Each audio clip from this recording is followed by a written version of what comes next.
Good afternoon there, my Facebook friends. This is Dana Stevens again coming to you from Chicago. I want to share with you my thoughts concerning the election. But prior to getting into that, I want to lay the foundation from my first video concerning my thoughts on the killings of our black men. And what I laid there was, we as whites brought you as blacks to America for one purpose and one reason only, and that is to be a slave. And all of our systems were devised as ways to keep you oppressed under our control. But as you know, we have not been able to fully do that. So lastly, we have resorted to shooting and killing your men. Now from there, I want to go into Genesis chapter 15, starting at verse 12 and ending on verse 14. And it says that as the sun was going down, Abram, and we know who later became Abraham, fell into a deep sleep, and a terrifying darkness came down over him. Then the Lord said to Abram, "You can be sure that your descendants will be strangers in a foreign land, where they will be oppressed as slaves for 400 years. I'm going to stop at verse 13 here, and I'll get to 14 in a second. I want to go to Trump. Donald Trump is not the Antichrist, but what he is he is the manifestation of the hidden hearts of white America. White Americans' hearts were revealed last night when Donald Trump rose to power. They revealed that they need and want a man who will protect their fears, their biases, and their hatreds towards you as black Americans, so that we can remain in control. That's it. It's not ignorance, because education can break that, but it is a heart condition which only God can transform. So now I want to go back, and I want to say to my white Americans, where we were brought up, and you know, if you are white, that we are good people, that yeah, we might have a couple bad eggs in the bunch, but for the most part, we are just good people. And we would never ever think for a moment, Genesis chapter 15 verse 14, that says this, "But I, God, will punish the nation that enslaves them. And in the end, they, you, my chosen black brothers and sisters," or the Hebrew slaves back in the New Testament, "will come away with great wealth." White America, chapter 15 of Genesis, verse 14, is for us. God is going to punish us for how we have enslaved our black brothers and sisters, how we murdered Native American Indians in coming here to take their land. And why do I believe that is happening? And why is it so close? It was 400 years that the Hebrews were slaves in Egypt.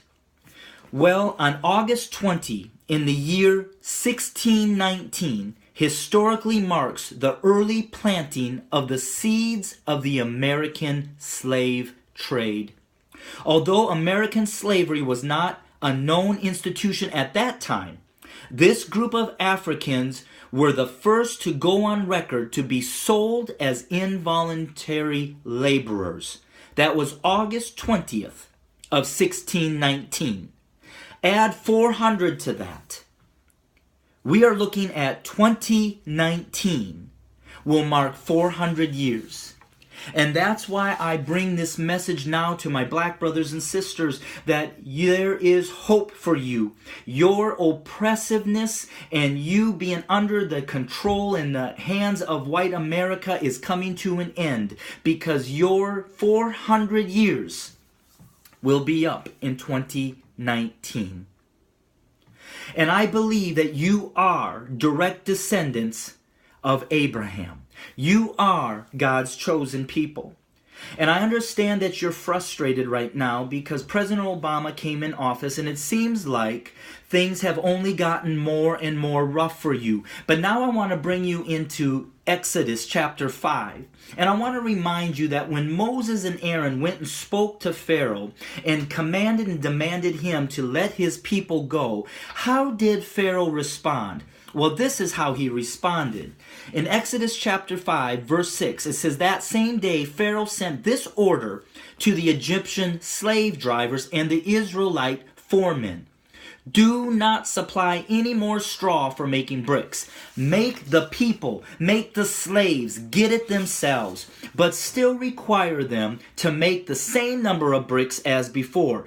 Don't reduce the quota. They are lazy. That's why they are crying out, 'Let us go and offer sacrifices to our God.'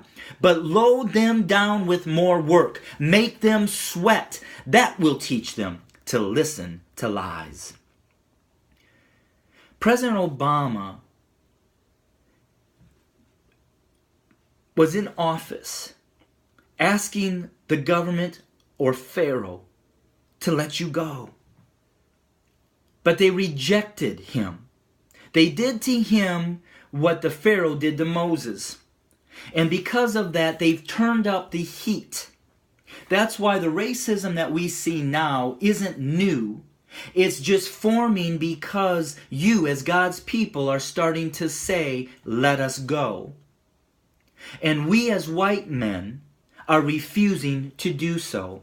Therefore, we must put into power a man that will protect us so we can remain in control. But however, if you continue to read in Exodus chapter 5 and then go into Exodus chapter 6, then the Lord told Moses, "Now you will see that I will do to Pharaoh. When he feels the force of my strong hand, he will let my people go. In fact, he will force them to leave his land. Therefore, now I say this to you, my black brothers and sisters. Therefore, God said, say to the people of Israel, I am the Lord. I will free you from your oppression, and I will rescue you from your slavery in Egypt, your slavery here in America. I will redeem you with a powerful arm and great acts of judgment. I will claim you as my own people, and I will be your God. Then you will know that I am the Lord your God, who has freed you from your oppression in Egypt, from your oppression in America.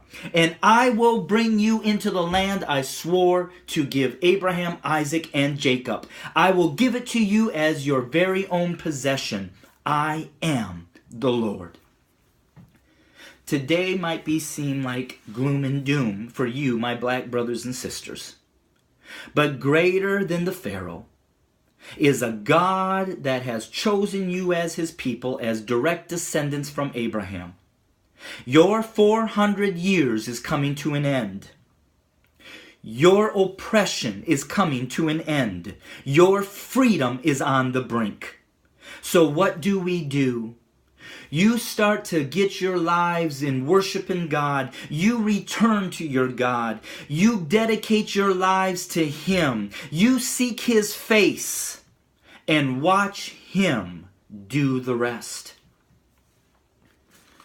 So to my Facebook families and friends, some of this might be a lot for you to take in, because we as white Christians have never taught you this truth. In fact, we have kept it from you to keep you from knowing who you really are. But God is about to bring judgment, and the tables are about to turn. And you, my black brothers and sisters, are about to be released and be given what God has promised you. So I want you to hold on, my black brothers and sisters in America and across the world. And I want you to know that your God is about to move his mighty hand and show you that he has not forgotten about you, that he's heard your cries, and your deliverance is nigh. Thank you for listening. You can reach me at www.studio2911.org. Again, that's www.studio2911, studio2911.org. So on this day, be encouraged and know that we serve a mighty God. God bless you.